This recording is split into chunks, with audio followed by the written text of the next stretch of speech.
Hello, welcome back to my channel. My name is Jandeep and I show you how to make easy Indian food. Today, I'm actually going to be doing something different. I'm going to show you how I make Indian style pasta in the Instant Pot. This is all a one pot pasta. You don't have to do different pots and boiling water.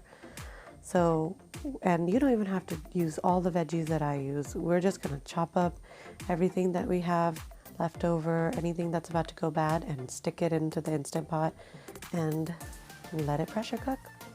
I'm adding some onions because that's how I start with most Indian tadkas that I do for dals and sabzis. And I had a bell pepper that was kind of going soft, so I'm going to chop that up and put that in there. This is a great way to use up all the veggies and also get a delicious pasta out of it.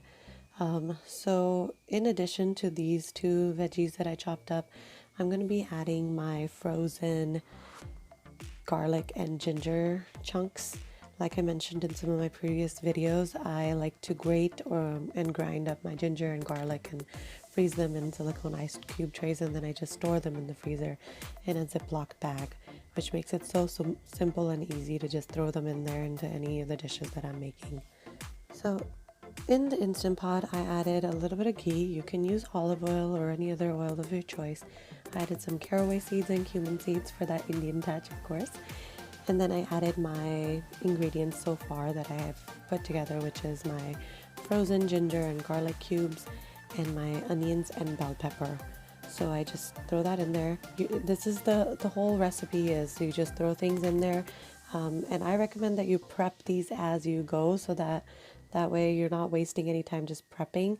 So while these things are cooking, I'm just going to go grab my other things to put in there.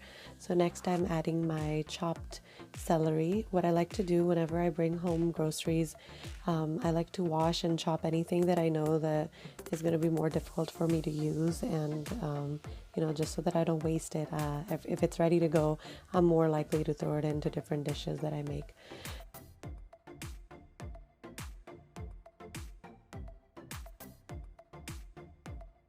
Next, I had some frozen mixed vegetables left over. This is broccoli, carrots, and cauliflower that I added in here. So I had like these two tiny little veggie patties left over, and it's probably good enough for just one person, but they're just gonna stay there in my freezer for a while, so I just chopped them up, put them in there. Even if you don't actually make veggie burgers, if you just buy the veggie patties, they actually taste pretty good in this pasta. And now I'm adding the mixed vegetables. This is the sort of the corn, peas, carrots, green beans that go in there. You don't have to add all of these veggies. I'm just adding them in there just to make sure that we're all getting our veggies in. And then because the broccoli, carrot, and cauliflower chunks were a little chunky, I'm using my immersion blender to kind of break those down a little bit, but this is totally optional. I'm only doing this because my toddler, she's going to start picking out certain things in there and not eating them, so I just want to make sure that, they're a little bit more blended. And I've made this without doing the immersion blender before, and it turned out just fine.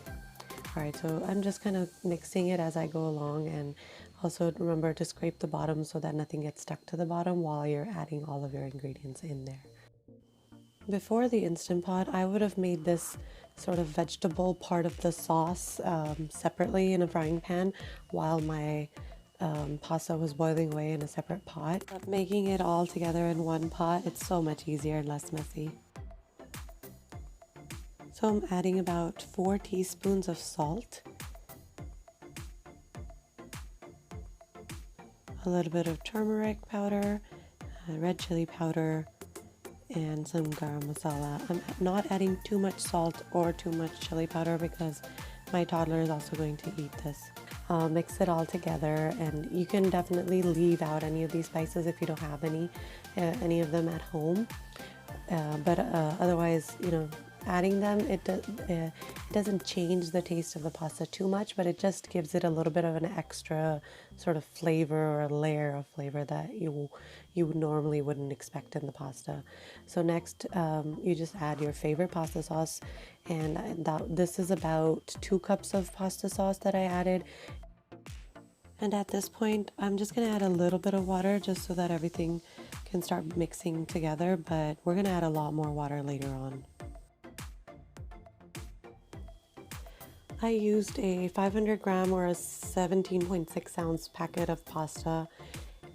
Because I had too many veggies in there with the sauce and everything, this was a little too much for my 6-quart Instant Pot to handle. So if you have a larger Instant Pot, this recipe would work out perfectly for you, but for a 16 ounce or a 6-quart with the 17.6 ounce or 500 gram pasta and this many veggies, this was a little too much for my Instant Pot, just for reference.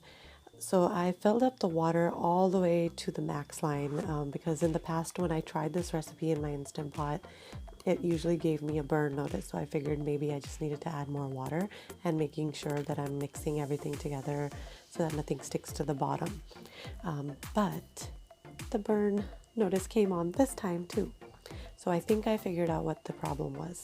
As you can see, when I closed the Instant Pot, I put the vent on sealing position, then I turned on the pressure cooker for 10 minutes. I think what I need to do, and what you should probably do at home, is leave it on the venting position, leave the vent on venting, and then put it on pressure cook for about 8 minutes or so, and then let it sort of depressurize on its own and sort of, let that little pin drop down on its own, and then it should be fine. As you can see afterward, it didn't give me the burn notice, even though I had it was still on pressure cook, but just the vent was open. So as you can see, look at this. This is so delicious looking. It's yummy. So pasta was fully cooked. It was a little overdone, so perhaps adding a little bit less water would have worked out better. If you like your pasta to be a little bit al dente, then this is not the method for you. You do want to boil your pasta separately then, because this will become a little bit softer than the al dente. But it still wasn't mushy. It was still holding its shape, and it was delicious because all the flavors kind of melded together. And if you're in a rush and you just need a quick meal, you just throw your pasta, your sauce, and your veggies and meat, if you eat meat, into the Instant Pot, add enough water. This would be a really good meal for you. So the other thing that I add to this is some heavy whipping cream. This just takes the pasta to a whole new level. It's so creamy and delicious and yummy. It's already pretty creamy because all the flavors are melded together in the Instant Pot, but adding the cream, it just takes it to a whole new level. Also, it makes it taste a little bit like you're having shahi paneer, or something very delicious and rich and creamy, kind of those Indian gravies that you would normally eat at the restaurant. So this is amazing. And then to go with it, I just threw together a quick salad with some chopped cucumber, tomato, and my leftover celery. I'm just trying to get rid of all my celery so I can it doesn't go bad.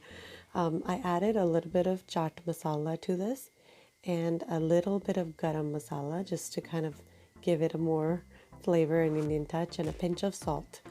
And then I added some cilantro and a little squirt of sriracha sauce, just because everybody in my family likes spicy food, and give it a quick mix.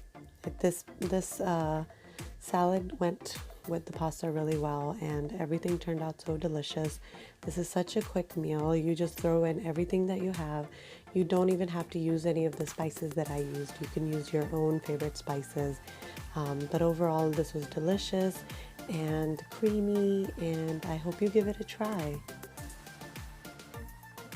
Thank you so much for watching. Please subscribe if you haven't already. Hit the like button and comment down below what else you'd like to see me make in the future. Bye.